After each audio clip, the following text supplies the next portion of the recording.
민수기 8장. 여호와께서 또 모세에게 말씀하여 이르시되 아론에게 말하여 이르라. 등불을 켤 때에는 7 등잔을 등잔대 앞으로 비추게 할지니라 하시매 아론이 그리하여 등불을 등잔대 앞으로 비추도록 켰으니 여호와께서 모세에게 명령하신 것 같았더라. 이 등잔대의 제작법은 이러하니 곧 금을 쳐서 만든 것인데 밑판에서 그 꼭까지 쳐서 만든 것이라. 모세가 여호와께서 자기에게 보이신 양식을 따라 이 등잔대를 만들었더라. 여호와께서 모세에게 말씀하여 이르시되 이스라엘 자손 중에서 레위인을 데려다가 정결하게 하라.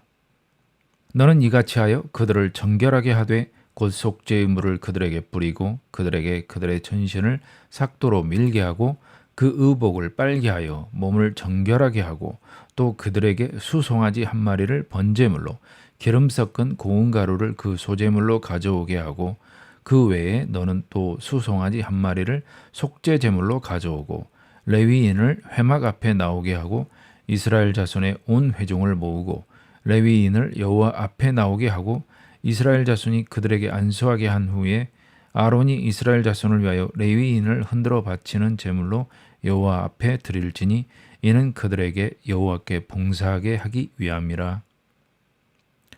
레위인으로 수송아지들의 머리에 안수하게 하고 내가 그 하나는 속죄 제물로 하나는 번제물로 여호와께 드려 레위인을 속죄하고 레위인을 아론과 그의 아들들 앞에 세워 여호와께 요제로 드릴지니라. 너는 이같이 이스라엘 자손 중에서 레위인을 구별하라. 그리하면 그들이 내게 속할 것이라. 내가 그들을 정결하게 하여 요제로 드린 후에 그들이 회막에 들어가서 봉사할 것이니라. 그들은 이스라엘 자손 중에서 내게 온전히 드린 바 된 자라.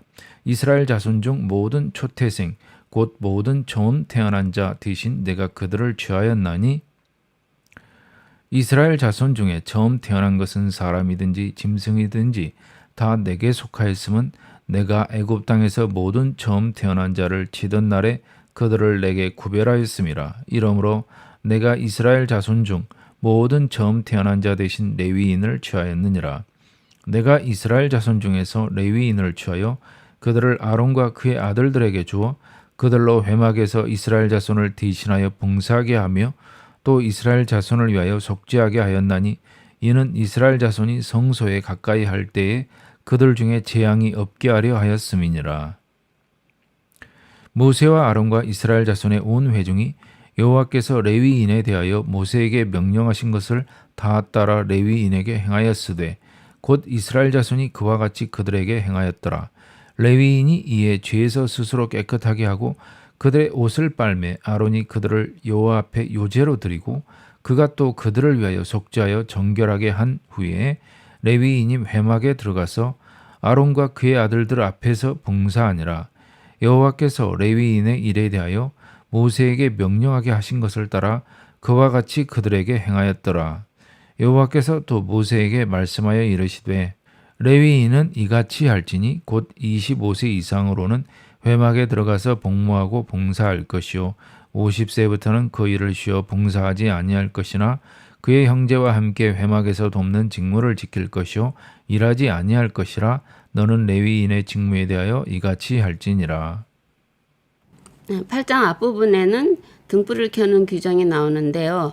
7 등잔을 등잔대 앞으로 비추게 하라는 말씀이 나오는데 성소 왼편의 등잔대 방향이 오른쪽에 있는 떡상을 향하도록 하라는 뜻으로 보입니다. 그리고 정해진 대로 레위를 제외한 각 지파의 장남들 대신 레위인을 하나님께 드리는 의식이 진행됩니다. 이스라엘 회중 앞에서 레위인들이 그 몸을 정결하게 하고 회막 앞에 나와 하나님께서 정하신 규례대로 번제와 속죄제를 드린 후 아론과 그 아들들의 지도하에 회막에서 봉사하게 합니다.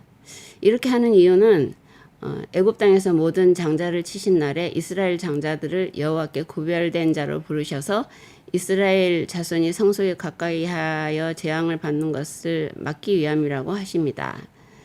그런데 각 지파 장자들을 직접 구별해서 사용하시지 않고 왜 레위인으로 대신하게 하셨을까 생각해 보았는데요. 물론 지혜로우신 하나님의 뜻이라 다 알 수는 없지만요.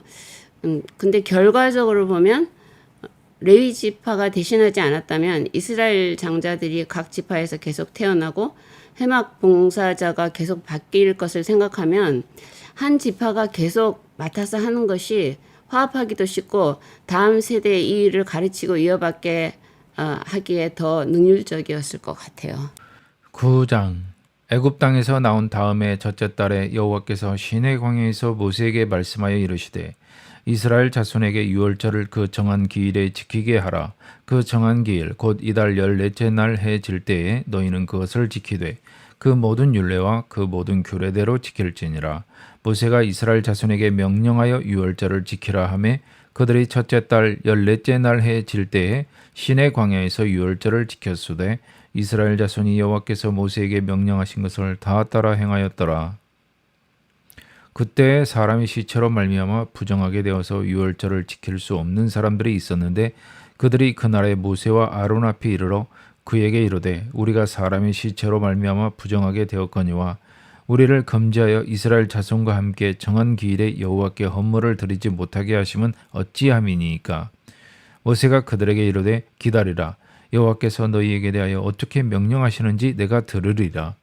여호와께서 모세에게 말씀하여 이르시되 이스라엘 자손에게 말하여 이르라. 너희나 너희 후손 중에 시체로 말미암아 부정하게 되든지 먼 여행 중에 있다 할지라도 다 여호와 앞에 마땅히 유월절을 지키되 둘째 달 14째 날 해 질 때에 그것을 지켜서 어린 양의 무교병과 쓴 나물을 아울러 먹을 것이요 아침까지 그것을 조금도 남겨두지 말며 그 뼈를 하나도 꺾지 말아서 유월절 모든 율례대로 지킬 것이니라.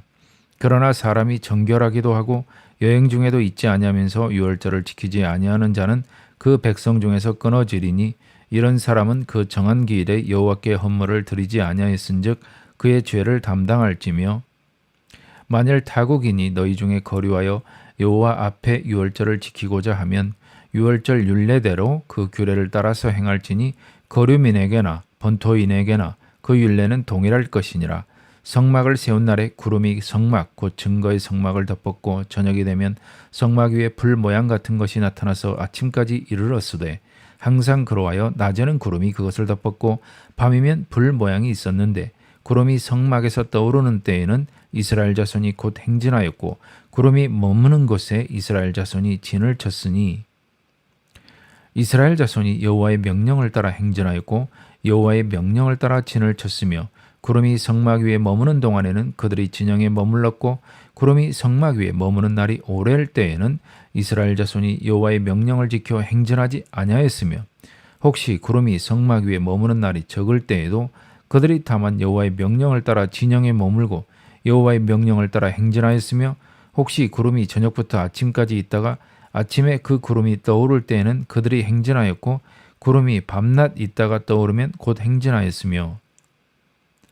이틀이든지 한 달이든지 1년이든지 구름이 성막 위에 머물러 있을 동안에는 이스라엘 자손이 진영에 머물고 행진하지 아니하다가 떠오르면 행진하였으니 곧 그들이 여호와의 명령을 따라 진을 치며 여호와의 명령을 따라 행진하고 또 모세를 통하여 이르신 여호와의 명령을 따라 여호와의 직임을 지켰더라. 1월 1일에 성막을 세운 후에 여호와께서 이스라엘 자손에게 유월절을 지키라고 명하십니다. 그래서 1월 14일 저녁 때 어린 양과 무교병을 쓴 나물과 함께 먹고 아침까지 남겨두지 않으며 그 뼈를 하나도 꺾지 않는 모든 법을 준수하며 지킵니다. 1년 전 출애굽한 이후 이제 광야에서 첫 유월절을 다시 지내게 되어 감개무량했을 것 같아요. 그런데 시체로 말미암아 부정하게 된 어떤 사람들이 모세에게 와서 왜 자신들은 유월절을 못 지키게 하느냐고 불만을 표시하니까 하나님께서 자세히 대답해 주십니다. 시체로 부정하게 된 자나 여행 중에 있어서 지키지 못한 자는 한 달 후인 2월 14일 저녁에 유월절을 지킬 수 있게 하십니다. 오히려 아무 이유 없이 정한 기일에 지키지 않는 자는 벌을 받게 된다고 하십니다. 그리고 함께 사는 타국인도 유월절을 지키라 하십니다. 타당한 질문에 대해서 참으로 성의 있게 대답해 주시면서 질문 내용뿐 아니라 관련된 부분, 즉 여행으로 지키지 못한 경우, 타국인의 경우까지 포함시켜 보충 설명도 해주시는 하나님께서는 정말 좋은 선생님이시기도 합니다. 네. 질문한 사람도 훌륭한 것 같아요. 유월절을 지키고 싶은 마음을 솔직하게 말해서 좋은 결과를 낳게 된 것 같아요. 예, 맞아요. 옛날이나 지금이나 이렇게 질문하는 학생은 용기도 필요하고 주변 사람에게도 유익을 끼칩니다. 그 질문 덕분에 같은 걸 몰랐던 사람들도 알게 되니까요. 네, 네. 예. 그리고 그 후반부를 보면 광야에 있는 동안에는 밤이든 낮이든 한 달 만이든 1년 만이든 성막이 구름이 떠오를 때만 행진합니다. 눈으로 분명하게 볼 수 있는 하나님의 시간표에 따라 움직이고 있는 거지요. 그때나 지금이나 때와 시기는 하나님께 있음을 믿고 기다리며 하루하루 하나님의 법을 지키며 사는 것이 우리의 할 일임을 다시 깨닫게 됩니다. 10장 여호와께서 모세에게 말씀하여 이르시되 은나팔 둘을 만들되 두들겨 만들어서 그것으로 회중을 소집하며 진영을 출발하게 할 것이라. 나팔 2개를 불 때에는 온 회중이 회막문 앞에 모여서 4개로 나올 것이요 하나만 불 때에는 이스라엘의 천부장된 지휘관들이 모여서 4개로 나올 것이며 너희가 그것을 크게 불 때에는 동쪽 진영들이 행진할 것이며 두 번째로 크게 불 때에는 남쪽 진영들이 행진할 것이라. 떠나려 할 때에는 나팔 소리를 크게 불 것이며 또 회중을 모을 때에도 나팔을 불 것이나 소리를 크게 내지 말며 그 나팔은 아론의 자손인 제사장들이 불지니 이는 너희 대대의 영원한 율례니라. 또 너희 땅에서 너희가 자기를 압박하는 대적을 치러 나갈 때에는 나팔을 크게 불지니 그리하면 너희 하나님 여호와가 너희를 기억하고 너희를 너희의 대적에게서 구원하시리라. 또 너희의 희락의 날과 너희가 정한 절기와 초하루에는 번제물을 드리고 화목제물을 드리며 나팔을 불라. 그로 말미암아 너희의 하나님이 너희를 기억하시리라. 나는 너희의 하나님 여호와니라. 둘째 해 둘째 달 20날에 구름이 증거의 성막에서 떠오르매 이스라엘 자손이 시내 광야에서 출발하여 자기 길을 가더니 바란 광야의 구름이 머무니라. 이와 같이 그들이 여호와께서 모세에게 명령하신 것을 따라 행진하기를 시작하였는데 선두로 유다 자손의 진영의 군기에 속한 자들이 그들의 진영별로 행진하였으니 유다 군대는 암미다답의 아들 나손이 이끌었고 이사갈 자손 지파의 군대는 수알의 아들 르다넬이 이끌었고 스불론 자손 지파의 군대는 헬론의 아들 엘리압이 이끌었더라. 이에 성막을 거듭해 게르손 자손과 무라리 자손이 성막을 베고 출발하였으며 다음으로 르우벤 진영의 군기에 속한 자들이 그들의 진영별로 출발하였으니 르우벤의 군대는 스데울의 아들 엘리술이 이끌었고 시므온 자손 지파의 군대는 수리사띠의 아들 슬루미엘이 이끌었고 갓 자손 지파의 군대는 드우엘의 아들 엘리아삽이 이끌었더라. 고아디는 성문을 메고 행진하였고 그들이 이르기 전에 성막을 세웠으며 다음으로 에브라임 자손 진영의 군기에 속한 자들이 그들의 진영별로 행진하였으니 에브라임 군대는 암미우스의 아들 엘리사마가 이끌었고 므낫세 자손 지파의 군대는 부다술의 아들 가말리엘이 이끌었고 베냐민 자손 지파의 군대는 기드오니의 아들 아비단이 이끌었더라.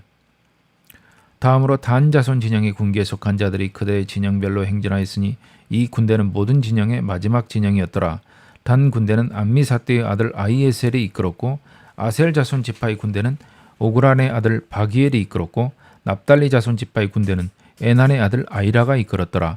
이스라엘 자손이 행진할 때 이와 같이 그들의 군대를 따라 나아갔더라. 모세가 모세의 장인 미디안 사람 르우엘의 아들 호밥에게 이르되 여호와께서 주마하신 곳으로 우리가 행진하나니 우리와 동행하자. 그리하면 선대하리라. 여호와께서 이스라엘에게 복을 내리리라 하셨느니라. 호밥이 그에게 이르되 나는 가지 아니하고 내 고향 내 친족에게로 가리라. 모세가 이르되 청하건대 우리를 떠나지 마소서. 당신은 우리가 광야에서 어떻게 진칠지를 아나니 우리의 눈이 되리이다. 우리와 동행하면 여호와께서 우리에게 복을 내리시는 대로 우리도 당신에게 행하리이다. 그들이 여호와의 산에서 떠나 3일 길을 갈 때에 여호와의 언약궤가 그 3일 길에 앞서가며 그들의 쉴 곳을 찾았고 그들이 진영을 떠날 때에 낮에는 여호와의 구름이 그 위에 덮였었더라. 궤가 떠날 때는 모세가 말하되 여호와여 일어나사 주의 대적들을 흩으시고 주를 미워하는 자가 주 앞에서 도망하게 하소서 하였고 궤가 쉴 때에는 말하되 여호와여 이스라엘 종족들에게로 돌아오소서 하였더라. 은나팔 둘을 만들어서 제사장이 불게 합니다. 진영이 행진할 때, 회중을 모을 때, 전쟁할 때, 절개의 날에 정해진 법대로 나팔을 불라 하시며 그때 하나님께서 너희가 나의 백성임을 기억하시겠다고 약속하십니다. 사실은 하나님의 기억을 되살리는 것이 아니라 나팔 소리가 들릴 때마다 하나님께서 함께 듣고 계신다는 것을 백성이 기억하게 하시려는 것이겠지요. 가나안에 들어가기 전 모든 법과 성막을 만들고 군대를 조직하시며 이제 행진 시작 전에 모든 신호음과 연락을 돕기 위해 2개의 나팔까지 준비하게 하시는 세밀하신 하나님이십니다. 사실 미처 준비하지 못하고 출발했다면 마이크도 사이렌도 없던 그 옛날에 200만이나 되는 백성들에게 한꺼번에 중요한 사항을 알리며 통솔을 하려면 얼마나 힘들고 시간도 많이 걸렸겠습니까? 정말 꼭 필요한 것이었을 것 같아요. 그리고 드디어 2월 20일에 성막에서 구름이 떠오르고 앞에서 정해주신 법을 따라 순서대로 각 진영이 행진을 시작합니다. 이 장에서는 언급이 없지만 4장의 법에 따르면 유다 진영이 출발할 때 제사장들이 성소에 먼저 들어가 모든 기구를 덮고 정리하여 고앗 사람들이 메고 출발할 수 있게 준비해 둡니다. 그리고 1대인 유다 진영이 출발한 다음 게르손 자손과 무라시 자손이 성막을 걷고 모든 맡은 부분을 가지고 출발해서 도착하면 성막을 세웁니다. 다음으로 르벤 진영이 출발하고 그 다음으로 고하딘이 출발하여 게르손 무라리 자손이 미리 세워둔 성막에 기구를 들여놓게 됩니다. 그 다음으로 에브라임 자손, 그 다음으로 단 자손이 행진하여 다시 진영을 갖춥니다. 오늘은 여기까지 하겠습니다. 감사합니다.